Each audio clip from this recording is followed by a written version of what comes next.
நீங்கள் ப்ரேயருக்கு வந்திருக்கிறீங்க.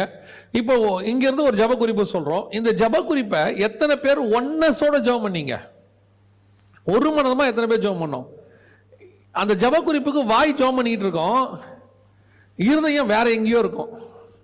ஆண்டவர் சொல்றார், அவர்களே வாயினால் கனம் பண்ணுகிறார்கள், இருதயமோ தூரமாக இருக்கிறது. நல்லா ஜெபம் பண்ணுவோம், அதெல்லாம் எந்த மாற்று கருத்தும் இல்லை. அதாவது தமிழ்நாட்டில் பிரேயருக்கு குறைச்சல் கிடையாது, பிரேயருக்கு குறைச்சலே கிடையாது.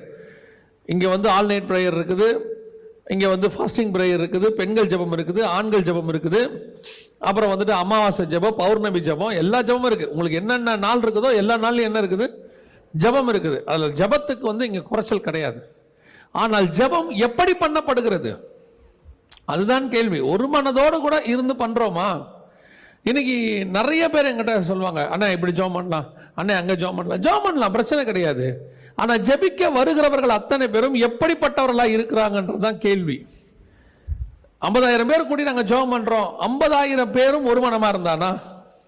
5 பேர் கூடி ஜெபம் பண்ணுறோம், 5 பேரும் ஒரு மனமாக இருக்கானா? 50,000 பேரால் செய்ய முடியாததை இந்த 5 பேர் செஞ்சிருவாங்க. கர்த்தரால் அந்த 5 பேரை வச்சு செய்ய முடியும். அங்கே மிக முக்கியமாக தேவையானது என்ன அப்படின்னு கேட்டீங்கன்னா ஒரு மனம். இயேசு கிறிஸ்து சீஷரோடு இருக்கிற காலகட்டம் வரைக்கும் உருவாக்க முடியாத அல்லது அவர்களுக்குள் உருவாகாத ஒரு விஷயம் எதுன்னு கேட்டீங்கன்னா ஒரு மனம். இப்போ பார்த்தீங்கன்னா அவங்களுக்குள்ள என்ன வந்துருச்சு? ஒரு மனம் வந்துருச்சு. வாசிங்களேன், அப்போஸ்தலர் நடபடிகள் 1ஆம் அதிகாரம் 14வது வசனத்தை வாசிங்க. அங்கே இவர்கள் எல்லோரும் ஸ்திரீகளோடும் இயேசுவின் தாயாகிய மரியாளோடும் அவருடைய சகோதரரோடும் கூட ஒருமனப்பட்டு ஜெபத்திலும் வேண்டுதலிலும் தரித்திருந்தார்கள். இன்னும் யார் வரல? பரிசுத்த ஆவியானவர் இன்னும் ஊற்றப்படல. பரிசுத்த ஆவியானவர் 2ஆம் அதிகாரத்தில் தான் ஊற்றப்பட்டார். 1ஆம் அதிகாரத்தில் பரிசுத்த ஆவியானவர் ஊற்றப்படல. ஆனால் அவர்களுக்குள் தேவையான ஒரு மனம் இப்பொழுது வந்துவிட்டது. இன்னும் நான் ஒருபடி மேலே சொல்லுவேன், நீங்கள் ஒரு மனதோடு கூட கூடி இருக்கும்போது பரிசுத்த ஆவியானவரே உங்கள் மத்தியில் வருவார், உங்கள் மூலமாய் ஒரு பெரிய காரியங்கள் செய்வார். இன்னைக்கு இந்த ஒரு மனம்ங்கிறது நம்ம என்ன நினைக்கிறோம்? சபையில் ஒரு மனம் இல்லைங்க. சபையில ஒரு மனங்கிறது 2வது தான். சபையை ஏன் ஆண்டவர் குடும்பத்தோட கம்பேர் பண்றாரு தெரியுமா? சபையும் இயேசு கிறிஸ்துவையும் கணவனுக்கும் மனைவிக்கும் ஏன் கம்பேர் பண்றாருன்னா, கணவனும் மனைவியும் வீட்டில் ஒரு மனம் இல்லாம சபை ஒரு மனமா இருக்காது. ஒரு மனம் இல்லாத கணவனும் மனைவியும் வந்து உட்கார்ந்து ஜெபம் பண்றாங்க, எப்படி எழுப்புதல் வரும்? அவங்களே அங்கே அடிச்சுக்கிறாங்க, அவங்களுக்கு ஒன்னஸ் கிடையாது. அவங்க வந்து இங்கே வந்து சேர்ந்து ஜெபம் பண்ணுறாங்க, வரும்போது பைக்கில் ஒன்றா வந்துடுவாங்க இல்லையா? பைக்கில் வந்துடுவாங்க. இப்போ திடீர்னு பாஸ்டர் சொல்கிறாரு, பிரதர் நீங்கள் ஜெபம் பண்ணுங்க இந்த ஜெப குறிப்புக்காக. அவர் ஜெபம் பண்ண ஆரம்பிப்பார். இந்த அம்மா இங்கேருந்து என்ன நினச்சிட்டு இருக்கோம்? இவன்லாம் ஜெபம் பண்ணி ஜெபம் கேட்டு இப்போ அவரே சமாதானத்துக்கு ஜெபம் பண்ணுறான்னு வச்சுக்கோங்க. எருசலேமின் சமாதானத்துக்காக ஜெபம் பண்ணுங்க அப்படின்னு சொன்னோன்னா அவர் எருசலேமின் சமாதானத்துக்கு ஜெபம் பண்ணுறாரு ஊக்கமா. ஆண்டவரே எருசலேமுக்கு சமாதானத்தை கூடும். இந்த ஆளே சமாதானம் இல்லாமல் அலையிறான், இவனே சண்டை போடுறான், இவனு ஜெபம் பண்ணி சமாதானம் வருமா? அந்தம்மா சோத்திரம் சோத்திரம் சோத்திரம். இந்த மாதிரி இப்போ எதுக்கு சோத்திரம் பண்ணிக்கிட்டு இருக்கு? இப்போ எப்படி அங்கே வந்து எருசலேமின் சமாதானம் வரும்? எங்கே எழுப்புதல் வரும்? சபை என்பது என்ன? வெறும் கட்டடம் அல்ல, நீங்களும் நானும் தான் சபை.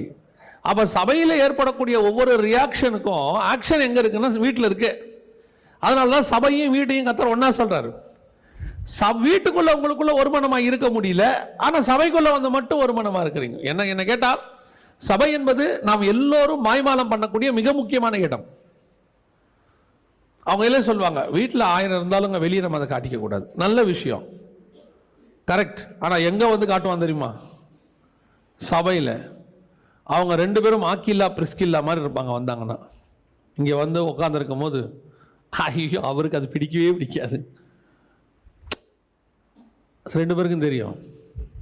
என்ன கொடுமைன்னா உங்கள் ஊழியக்காரருக்கு தெரியாது, ஆவியானவருக்கு தெரியும்.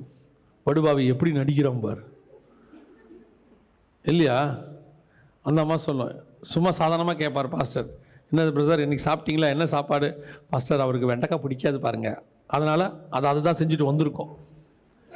அவருக்கு என்ன பிடிக்காதோ அதை செய்யறதுல அந்த அம்மாவுக்கு அப்படி ஒரு அலாதி பிரியம், ஒரு மனம் இருக்காது. ஆனால் இங்கே வந்து உட்காந்துக்கிட்டு தேசத்துக்காக, உலகத்துக்காக, சமாதானத்துக்காக, எழுப்புதலுக்காக எப்படி வரும்? நல்லா கவனிச்சு பாருங்க. அவங்களுக்குள்ள ஒரு மனம் வந்த பிறகுதான் பரிசுத்த ஆவியானவர் ஊற்றப்படுறார். ஒரு மனம் வந்த பிறகுதான் ரிவைவல் வருது. இன்னைக்கு ஏன் நிறைய பேருடைய குடும்பம் ஆசீர்வதிக்கப்படலை, ஏன் நிறைய பேருடைய ஊழியம் எக்ஸ்பெக்ட் பண்ற அளவுக்கு போகல? காரணம் என்ன? அவர்களுக்குள் ஒரு மனம் கிடையாது. சில நேரத்தில் ஆச்சரியமாக இருக்கும், ராங் டாக்டரின் பேசுற ஊழியக்காரன் இருக்கான்ல, தப்பான டாக்டரின் பேசுறவன், அவன் தப்பா பேசுறாங்கிறது உலகத்துக்கே தெரியும், அந்த அம்மாவுக்கும் தெரியும். ஆனா அவங்களுக்குள்ள இருக்கிற அந்த ஒரு மனதை பார்த்திருக்கீங்களா? அனனியா சபீரல் மாதிரி அப்படி ஒரு மனம். ஒருத்தர் சொல்றாரு, என்னை பார்க்க பிதாவாகிய தேவன் வந்தாருங்கிறார்.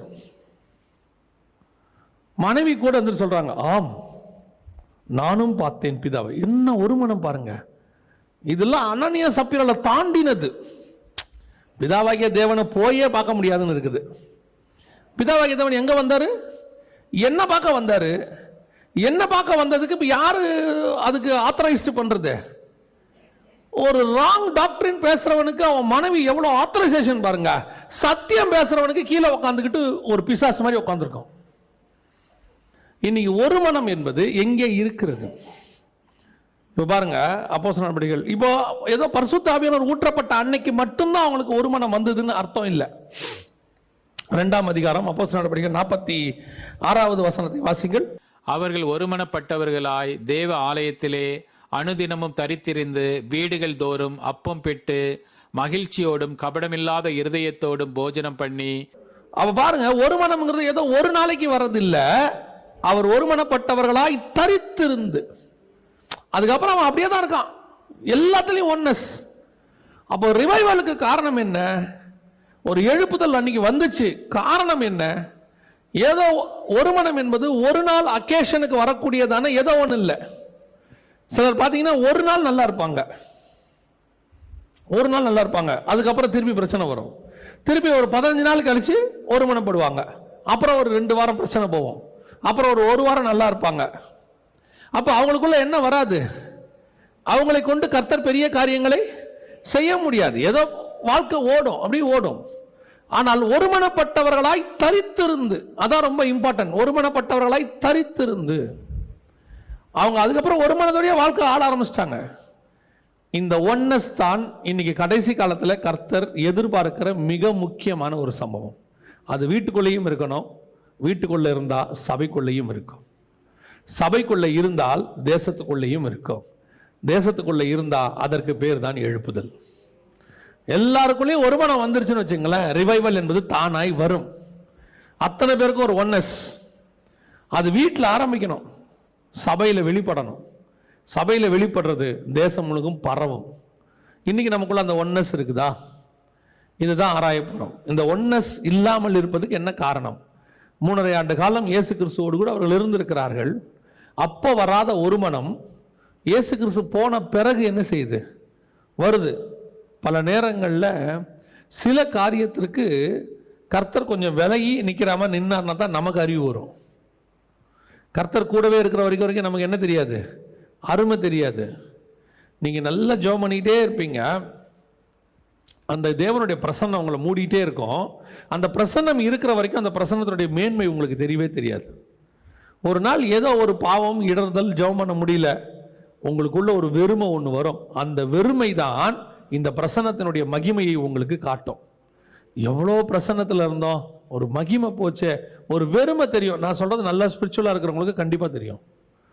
நீங்கள் நல்லா பைபிள் வாசிக்கிட்டு ஒரு வெளிப்பாடோடு இருங்க, திடீர்னு பைபிள் வாசிக்கும் போது ஒன்றுமே இல்லை, ஒரு வெளிப்பாடே இல்லை அப்படின்னா உங்களுக்குள்ள ஒரு வெறுமை ஒன்று வரும். அதாவது தேவன் கொஞ்சம் அந்த வெறுமையை கொடுக்கும் போது தான் இதனுடைய மேன்மை தெரியும். சார் எப்படி இருந்திருக்கு, நம்ம மிஸ் பண்ணிட்டோமே அப்படின்னு.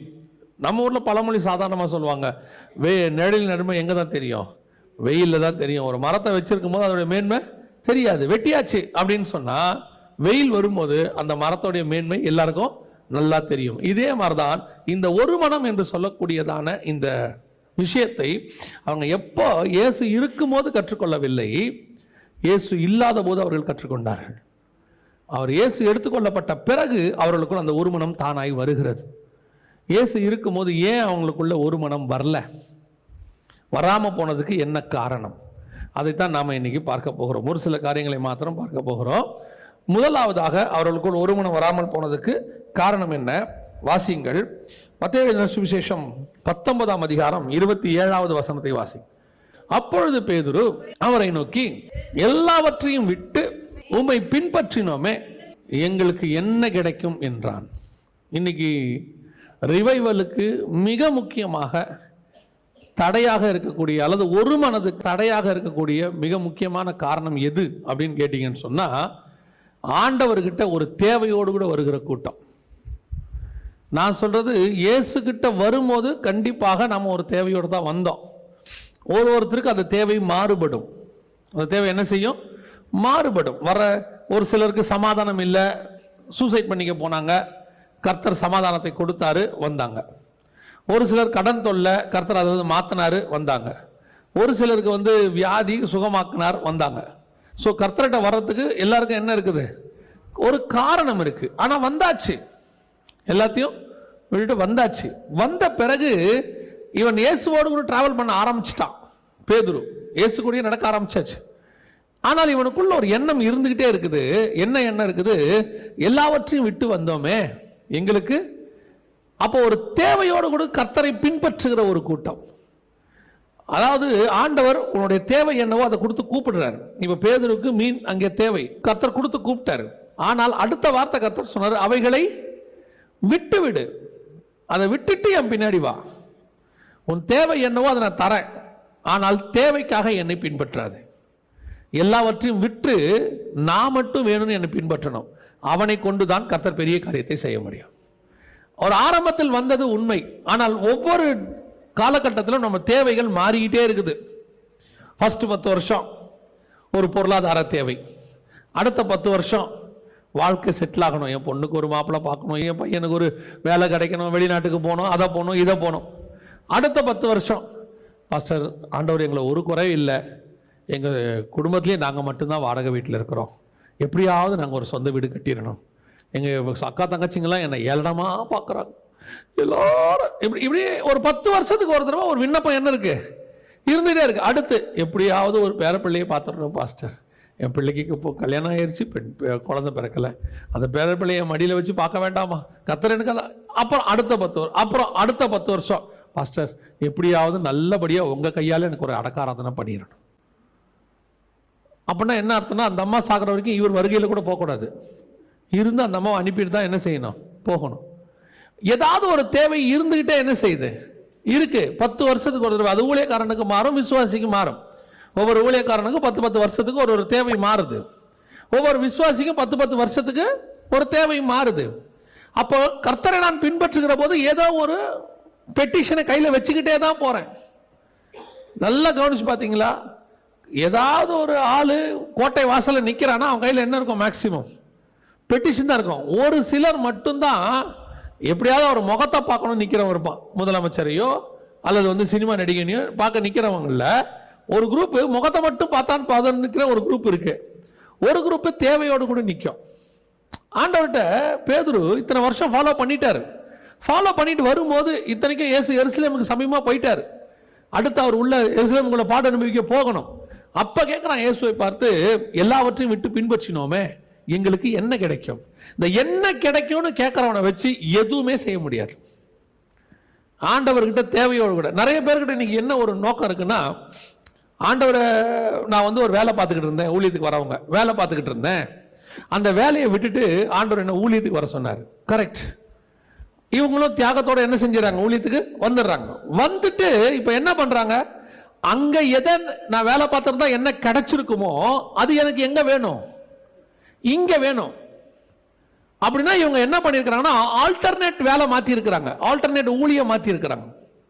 வேலைக்கு பதிலாக ஊழியத்துக்கு வந்திருக்காங்க. அவ்வளவுதான். இவங்களுடைய மைண்ட் ஊழியத்துக்கு வரல. ஊழியம் என்பது வேறு. நீங்கள் வேலை பார்ப்பது சர்வை பண்றதுக்காக, வாழ்றதுக்காக. நீங்கள் ஊழியம் பண்ணுவது சாவதற்காக, நித்திய ஜீவனை சுதந்திரிப்பதற்காக. நித்திய ஜீவனை சுதந்திரிக்கிறேன்னா இந்த ஜீவன் சாகணும். என்னை நான் சிலுவையில் அறைந்திருக்கிறேன், இது செத்தாதான் நித்திய ஜீவன். அப்ப ஊழியம் என்பது சாவது, வேலை என்பது உலக வேலை என்பது வாழ்வது. நீ வாழ்றதுக்காக. அந்த உலக வேலை பார்க்கறவன் எல்லாம் பாருங்க, மாசம் மாசம் சம்பாதிப்பாங்க. பிள்ளைகளுக்கு நாங்கள் என்ன செய்யறோம்? வீடுக்கு வீடு கட்டுவோம், வாசல் வாங்கி வைப்போம், இடம் வாங்கி போடுவோம், அப்புறம் ஒரு காலகட்டத்தில் பெம்பளை பிள்ளையா இருந்தால் கல்யாணம் பண்ணி வைக்கணும், பையனா இருந்தால் கல்யாணம் பண்ணி வைக்கணும், அப்புறம் ஒரு காலகட்டத்தில் பேர பிள்ளையை பார்க்கணும். அவன் தாட் அவ்வளோதான். அதை தாண்டி அவன்கிட்ட ஒண்ணுமே இருக்காது. இப்போ நீ தேவன்கிட்ட வந்தாச்சு, இங்க வந்து உன் தாட் என்னவா தான் இருக்குது. அப்ப என்ன நீங்க மாறி இங்க வந்தீங்க? அப்ப ஆண்டவர்கிட்ட வந்ததுடைய பிரயோஜனம் என்ன? ஏதோ ஒரு தேவை, என்ன கிடைக்கும், என்ன கிடைக்கும், என்ன கிடைக்கும். அதுவும் பெரிய கொடுமையான ஒரு விஷயம் என்னன்னா, பேதுரு இந்த கேள்வியை எப்ப கேட்பார் தெரியுமா? ஒரு பெரிய பணக்கார வாலிபன் வந்தான். வந்துட்டு அவன் ஆஸ்தி மிகுதியா இருந்தபடியினாலே என்ன பண்றான், அவன் துக்கத்தோடு கூட திரும்பி போயிட்டான். இவர் துருத்துருன்னு அடுத்த கேள்வி கேட்கிறாரு, ஆண்டவரே அவன் நீர் எல்லாவற்றையும் விட்டு வர சொன்னீர், அவன் வரமாட்டான்ட்டான். ஆனா அவன் யாரு? மிகுந்த ஆஸ்தி உள்ளவன், நியாயமா சம்பாரிச்சவன், அவன் விட மாட்டேன்ட்டான். இவர் உடனே குவாலிஃபிகேஷனை உயர்த்துறாரு, இவருடைய கிரைட்டீரியாவை கொண்டு வந்து காட்டுறாரு.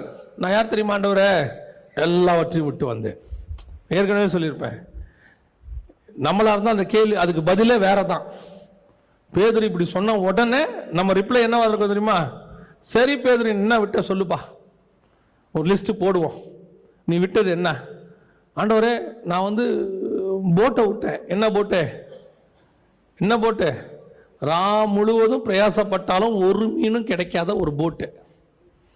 ஆண்டவரே வலைய விட்டேன். என்ன வலைய விட்ட? மருந்துக்கு கூட ஒரு மீன் கிடைக்காது. இல்ல 2 போட்டு நிறைய மீன் கிடைச்சது. அது உனக்கு மீன் பிடிக்க தெரியாம நீ பண்ணது, நான் சொன்னதுனால உனக்கு கிடைச்சது.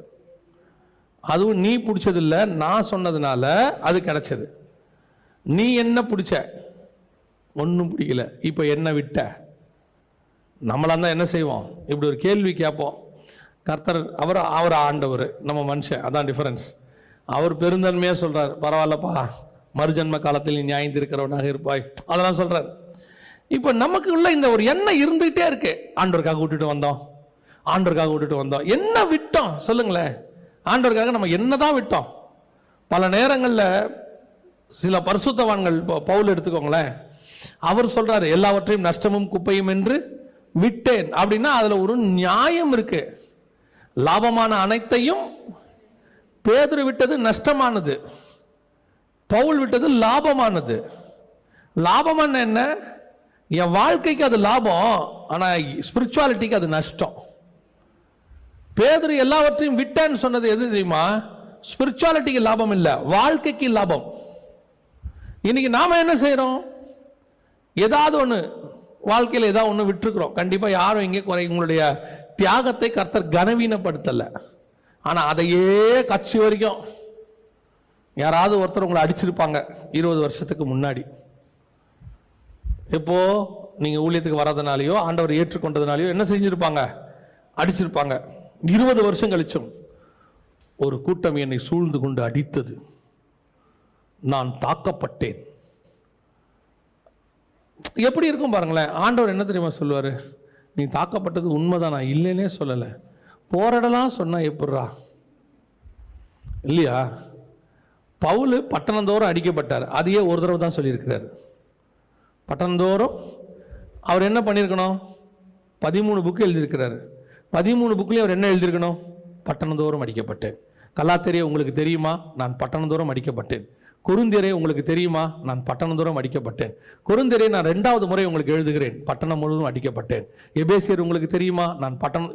இப்படி இதுதான் எல்லா இடத்துக்கும் போறதுக்கு சொல்றது. ஒரே ஒரு இடத்துல சொல்றாரு, நான் பட்டணந்தோறும் அடிக்கப்பட்டேன், அதோட முடிச்சுட்டாரு. அவ்வளவுதான். ஒண்ணு நல்லா தெரிஞ்சுக்கொள்ளுங்க, நாம விட்டதை நாம சொல்லக்கூடாது, பரலோகம் சொல்லணும். அதுதான் ஆசீர்வாதம்.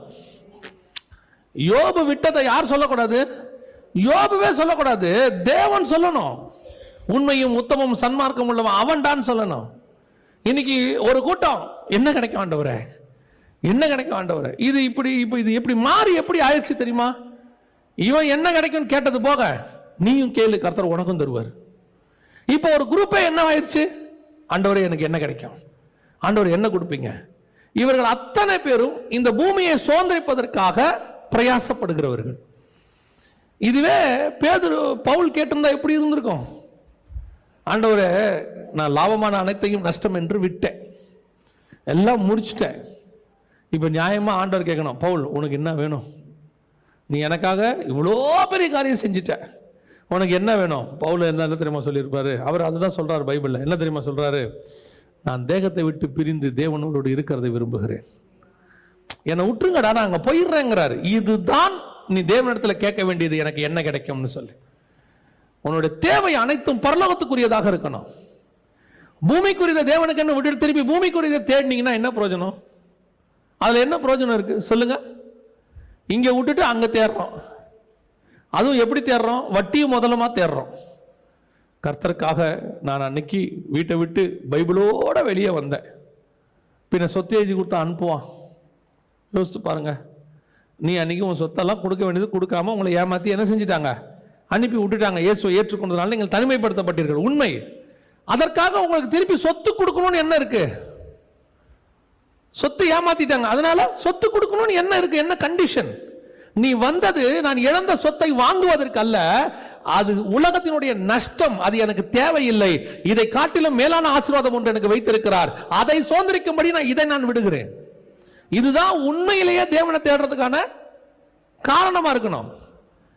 நம்ம வரும்போது எல்லாரும் கர்த்தர் கொடுக்கிறார், அதுல எந்த மாற்று கருத்தும் இல்லை. நீங்க போய் கேட்ட உடனே கர்த்தர் என்ன செய்யறாரு? தர்றாரு. நம்ம கேட்கிறோம், ஆண்டவரே என்னை ஏமாத்திட்டாங்க, எனக்கு எப்படியாவது ஒரு வீடு கொடுங்கப்பா, கொடுத்துருவாரு. ஏன்னு சொல்ல நல்லா தெரிஞ்சுக்கொள்ளுங்க, என் நாமத்தினாலே நீங்கள் எவை கேட்பீர்களோ அவைகள் உங்களுக்கு. இளையகுமாரன் போய் தன் தகப்பங்கிட்ட கேட்கிறான் இல்லையா, என் சொத்தை பிரிச்சு கொடுங்க, நான் போறேன். தகப்பன் கொடுத்தாரா இல்லையா? கொடுத்தாரு. தகப்பன் அந்த இடத்துல சொன்னாரா? கொடுக்க மாட்டேன்னு சொன்னாரா? இல்லப்பா நீ அழிச்சிருவேன்னு சொன்னாரா? ஒன்றும் சொல்லலை. கேட்டவன என்ன பண்ணிட்டாரு? கொடுத்துட்டாரு, அவ்வளோதான். ஏன்னா அந்த தகப்பனுக்கு நல்லா தெரியும், இவன் எங்கிட்ட கேட்குற எதுவுமே மேன்மையானது கிடையாது, இவை எல்லாம் அழியக்கூடியது. இவனுக்கு இன்னும் எது தெரியல, அப்பா இந்த சொத்து இல்லப்பா, சொத்தை விட மேலான நீங்க தான் எனக்கு வேணும்னு அவனுக்கு தெரியல. இப்ப இந்த சொத்தை அவன் மேன்மையா நினைக்கிற வரைக்கும் அவன் என்ன பண்ண மாட்டான்? என்ன பெருசா நினைக்க மாட்டான். அப்ப இந்த சொத்து அழிஞ்சிருச்சுன்னா கண்டிப்பா அவனுக்கு என்ன தெரியும்? எங்க அப்பாவுடைய அன்பு தான் எனக்கு மேன்மையானதுன்னு. அவன் கேட்ட உடனே பிரிச்சு கொடுத்துட்டாரு, போடா எடுத்துட்டு போ. இப்போ மற்றவனுக்கு என்ன தோணும்? என்னங்க நம்மளா இருந்தா அட்வைஸ் பண்ணுவோம், என்னங்க அவன் அழிப்பான்னு தெரியும், அவங்க கையில கொடுக்குறீங்களே. இவர் சொல்லுவாரு, எனக்கும் தான் தெரியும், எனக்கு தெரியாதா அவன் அழிப்பான்னு? அவன் கேட்கறதே அழிக்கிறதுக்கு தான் ஏன் கேட்கறான், அதுக்கு தான் ஏன் கொடுத்தேன் போ. ஒரு நாள் கரெக்டாக தகப்பன் நினைத்தது நடந்தது. சொத்தெல்லாம் அழிந்தது. அழியும் போது தகப்பன் ஞாபகம் வந்தது. இந்த சொத்து அல்ல, என் தகப்பன். இன்னைக்கு நிறைய பேர் உங்களுக்கு சொல்லி கொடுக்குறான் இல்லையா, கிளைம் பண்ணு, கேளு, உனக்கு ஆண்டவர் வந்து பென்ஸ் கார் கொடுப்பாரு, BMW கொடுப்பாரு, உனக்கு லேண்ட் கொடுப்பாரு, வீடு கொடுப்பாரு. கரெக்ட், நாங்க இல்லவேனே சொல்லல, கர்த்தர் கொடுப்பார். நீ பிளைட் கேளியா, கொடுப்பாரு. நாங்களும் இல்லைன்னு சொல்லவே இல்லை. நீ கேட்கறதெல்லாம் இளையகுமாரன் தகப்பன்ட்ட கேட்டதை கேட்டுக்கிட்டு இருக்கிற. உனக்கு இன்னும் தகப்பன் யாருன்னு தெரியல. உன் தகப்பனுடைய வீடு என்னன்னு தெரியல உனக்கு.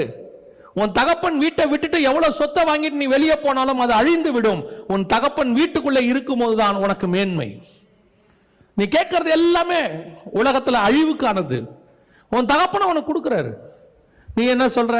பாத்தீங்களா, நாங்க கிளைம் பண்ணோம், நாங்க கேட்டோம், கிருபையின் உபதேசம் கேட்டோம், எங்களை என்ன செஞ்சோம்? பெற்றுக்கொண்டோம். நீங்க தான் ஒண்ணு வேணாம், ஒண்ணு வேணாம், ஒண்ணு வேணாம்னு சொல்றீங்க. பைபிள்ல வேணும், உலகத்துல உள்ளது வேணும்னு சொன்ன ஆள் யாரு? ஆனா நீங்க தான் வேணும்னு சொன்னவன் தான் பைபிள்ல ஹீரோவாக இருக்கிறான். அவ்வளோ பெரிய பரிவாரத்தை வச்சுக்கிட்டு இருக்கிற ஆபிரகாம் சொல்றாரு, அதையெல்லாம் அதிலும் மேன்மையான பரமதேசத்தையே நாடினான். அவ்வளோ பெரிய இரு பரிவாரங்களை வச்சிருந்த யாக்கோபு சொல்றாரு, ஆண்டவரே எவ்வளவு பெரிய ஆசீர்வாதம் ஆண்டவரே, எல்லாம் சூப்பர், இரு பெரும் பரிவாரங்கள். ஓகே, என்ன வேணும் யாக்கோபு? ஆசீர்வதிங்க. அப்ப இதெல்லாம் என்ன? எனக்கு தெரியும் இதெல்லாம் ஆசீர்வாதம் இல்லைன்னு. ஒட்டகம், கழுத, ஆடு, மாடு எல்லாம் இருக்கு, இதை விட வேற என்ன வேணும் உனக்கு? இவனுக்கு ஏசாவுக்கு கொடுத்தது போக அவ்வளவு கிடக்கு. இன்னும் 12 பசங்களுக்கு பிரிச்சு கொடுக்கிற அளவுக்கு இருக்கு. கோலும் கையுமா போன இரு பெரும் பரிவாரங்கள் எல்லாம் இருக்கு. சரி யாக்கோபு, இன்னைக்கு நைட்டு உனக்கு என்ன வேணும் சொல்லு. என் சொத்தை பாதுகாக்கிறதுக்கு இல்ல. அவன் சொல்றான், என்னை ஆசீர்வதிங்க. என்ன ஆசீர்வாதம்? நீங்க என்ன ஆசீர்வதிச்சால் ஒழிய உண்மை நான் விட மாட்டேன். ஏற்கனவே இதெல்லாம் ஆசீர்வாதம் இல்லையா? உன் வாயிலிருந்து ஒன்று வரும் பாரிப்ப. நீ இஸ்ரவேல் எனப்படுவா. இதுதான் ஆசீர்வாதம். ஏன்? நான் வச்சிருந்த சொத்து போயிடும், ஆனா இந்த பேர் எனக்கு போகவே போகாது, நானும் என் சந்ததியும் ஆசீர்வாதமாய் இருப்போம். இதுதான் கர்த்தர்ட்ட நீ கேட்க வேண்டியது. எதை கேட்டுக்கிட்டு இருக்கிறோம்? வாழ்க்கையின் அடிப்படை கூட பரலோகத்துக்கு நல்லா தெரியும். உங்களுக்கு என்ன தேவை என்பதை உங்கள் பரமபிதா நன்கு அறிந்திருக்கிறார். சாப்பாட்டிலிருந்து தண்ணியிலிருந்து நீ என்ன சாப்பிடணும், எப்படி சாப்பிடணும் கூட பரலோகம் பார்த்து வச்சிருக்கோம். நீங்க பரலோகத்தில் ஃபாலோ பண்ணீங்கன்னா நீங்க சாப்பிட வேண்டிய பொருளை உங்க கான்சியஸ் இல்லாமே உங்களுக்கு தேவையானதை பரலோகம் கொண்டு வந்து கொடுக்கும். பரலோகத்தால் கூடாத காரியம் ஒன்றும் இல்லை. ஆனால் உன்னுடைய தேவை கர்த்தராக இருக்கணும். என்ன கிடைக்கும்னு கேட்கிறவனா வச்சுக்கிட்டு கர்த்தரால் என்ன செய்ய முடியாது? ஒன்றும் செய்ய முடியாது.